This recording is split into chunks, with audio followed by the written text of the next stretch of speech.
Joo, mun nimi on Heikki Tiainen. Ja ensimmäinen kysymys, että miksi mä haluan tulla valituksi tähän koulutukseen. Niin valitus haluan, koska haluan suorittaa tutkinnon, mikä vastaa mun nykyistä työtehtäväni oikeastaan tuolla talouspäällikköllä valtiolla. Mä oon semmoisessa kuin Valtion koulukodit nimisessä virastossa.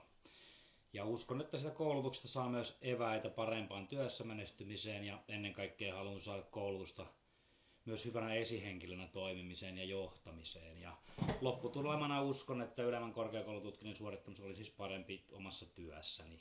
Ja yksi iso merkitys tietysti on sillä, että jos mä aion valtiolla hakea vielä muita vastaavia tehtäviä myöhemmin työurallani, niin ylemmän ammattikorkeakoulun suorittaminen on monessakin vähimmäisvaatimus, että kyseisiä tehtäviä voi edes hakea. Ja sitten mitä odotan opinnoilta, niin odotan opiskelulta mielenkiintoisia ja haastavia työtehtäviä ja sitä, että pääsen heti käytännössä työelämässä hyödyntämään koulutuksessa oppimaan. Ja tykkään myös mielelläni verkostoitua uusien ihmisten kanssa ja odotan että yhteistyöllä pääsee toteuttamaan ryhmätöitä. Ja tuossa nykyisessä työssäni mä oon myös jossain määrin aika itsenäinen ja yksinäinenkin se työ välillä, niin toivon, että pääsee jakamaan ajatuksia muiden opiskelijoiden kanssa.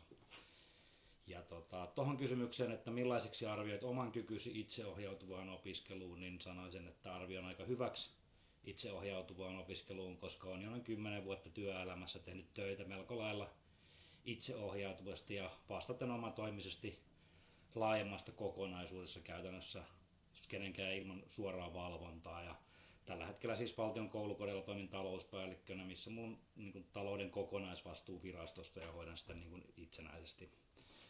Ja sitten tämä, että millaiseksi mä arvioin opiskelun mahdollisuuteni ja miten yhteensovittaminen ja osallistuminen lähipäiviin, niin uskon pystyväni sovittamaan muun elämän ja opiskelun aika hyvin yhteen, sillä muun muassa työnantajani katsoo tätä opiskelua positiivisesti ja tukee hyvin niin mahdollisten vapaapäivien ja muutenkin aikataulujen puolesta.